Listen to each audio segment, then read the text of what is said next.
Honda CR-V da svojemu vozniku več, kot so mu obljubili. Namreč še posebej po ameriških kriterijih velja, da je to ljudski SUV. Ampak tudi tukaj v Evropi velja, da je to SUV za zmerneže, za tiste, ki so pripravljeni vzeti kompromis, se pravi za racionalne voznike. Skratka, v praksi to pomeni, da je to družinski SUV, ki pa noče biti prevelik, preglomazen, da je to premijski SUV, ki pa noče biti bahav, pa da je to pravzaprav tudi hiter avtomobil, ki pa noče biti stroškovno požrešen. Skratka, to je avtomobil, ki so ga vsaj v teoriji naredili, da ponudi vsega ravno prav. Ampak potem med vožnjo ugotovi voznik, da je dobil vsega še malce več.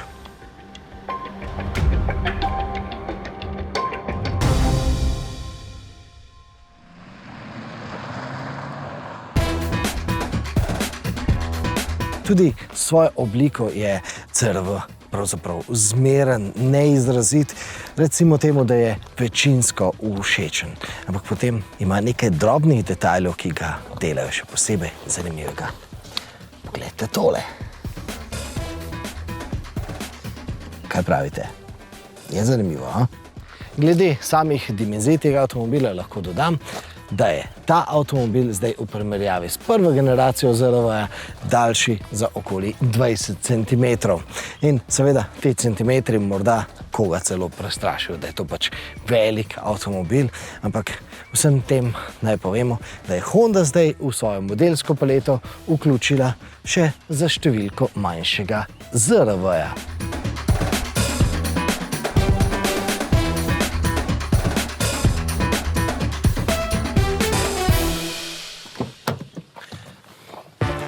Da je CR-V za številko večji od ZR-V-ja, se dejansko čuti najbolj tukaj na zadnji klopi.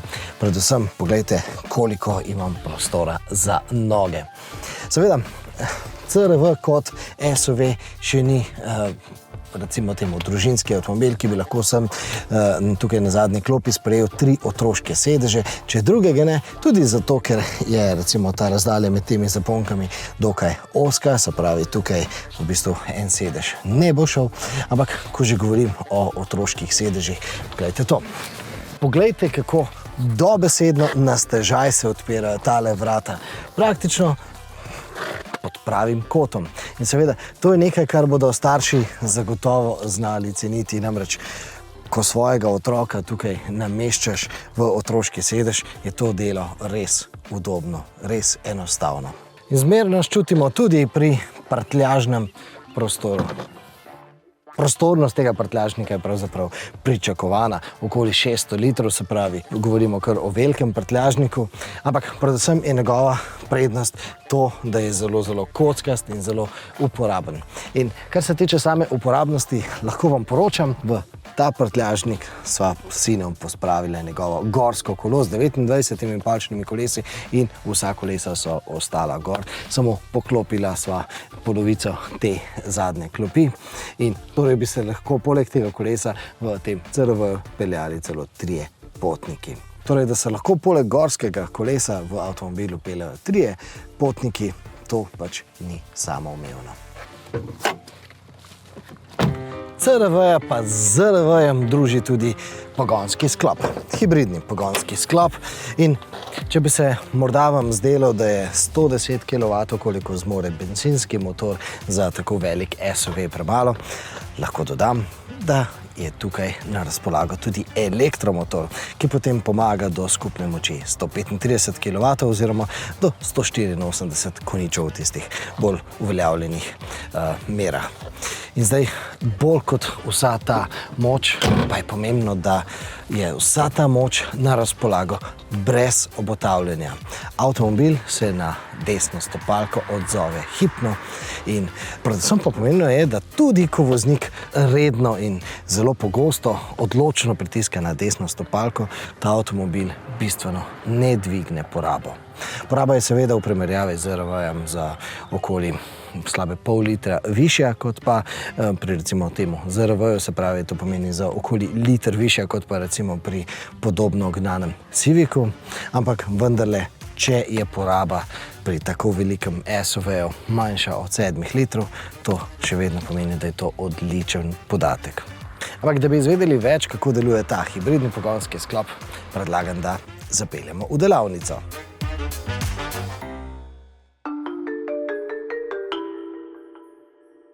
E-HEV pri Hondi deluje na več načinov. Pri vseh Hondah je to združenje 2 elektromotorjev in enega bencinskega motorja. En deluje kot generator, drugi poganja kolesa.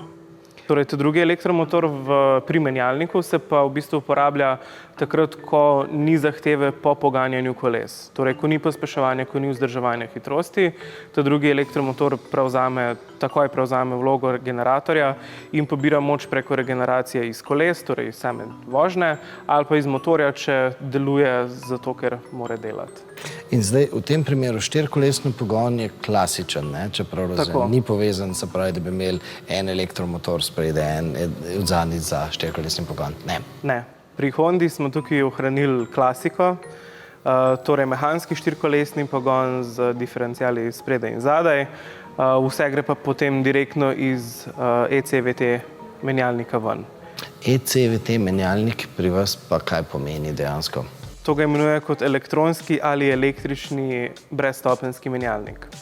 Zdaj, pri Hondi so softversko nadgradili klasičen CVT menjalnik tudi z linear shift control. To je po domače rečeno električni oziroma elektronski sistem, softver, ki podpira delovanje motorja v optimalnih krivuljah navora in moči, tako kot pri klasičnem brezstopenjskem menjalniku, samo da tukaj bolj realno simulira klasične menjalnike. No, pri ZRV-ju smo močno izpostavili dinamične vozne lastnosti. Rekli smo, da je ZRV pravzaprav Civic SUV, da tako zelo dinamičen je. No, za številko večji CRV je manj dinamičen, je bistveno mehkeje nastavljen. Zdaj, koliko manj dinamičen je? Ja, no, toliko, da recimo vsaj v mojem primeru CRV v primerjavi z ZRV-jem zmaga v tej primerjavi. Namreč tudi pri tem CRV-ju dejansko dobite tisti zanesljiv krmilni mehanizem. Volan je izredno natančen in pa tudi izredno direkten. Torej, tudi s tem avtomobilom se da kar precej uživati v ovinkih. Ampak CRV pa ima še eno dodatno prednost, še en adut v rokavu. To udobje se še posebej izkaže pri terenski vožnji, se pravi pri vožnji po makadamu. Tudi, ko pride kakšna udarna luknja, se ta avtomobil ne strese, ga ne premetava in razlog za to pa je še ena tehnična novotarija, ki jo ponuja CRV. Gremo nazaj v delavnico.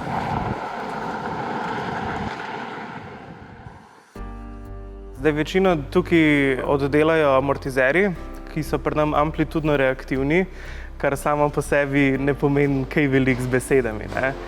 Dejansko so pa to mehanični amortizerji, ki nimajo nobene elektronike, samo 2 posebna ventila, ki filtrirata frekvence med tem, ko se peljete po neravninah, po luknjah, po makadamu, neravni cesti. Kaj to pomeni filtrirata frekvence? Kakšne frekvence? O čem zdaj govorimo? Zdaj obstajata 2 frekvenci, ki jih načeloma ločimo med tem, ko se vozimo po cesti. Torej visoke frekvence, torej majhne neravnine, govorimo od kamenčkov, dilatacij, takih majhnih, nežnih centimeter do 3 visokih ovir. Centimeter do 3 centimetra? Ja. Torej, govorimo o hitrem poskakovanju kolesa, ker nobena cesta zares ni 100% ravna. Medtem ko nizke frekvence so pa tiste, kjer jih rečemo, udarna luknja, ležeči policaj, tam, kjer se avto dejansko zahteva, da se cel avto dvigne in spusti. In tudi te 2 ventila sta temu posebej prilagojena, da spuščata olje v amortizerju not ali pa ven. Aha, se pravi, ko govorimo zdaj, ko imamo na makadamu, se pravi, velike udarne jame, to pomeni, da v bistvu reagira en ventil? Tako.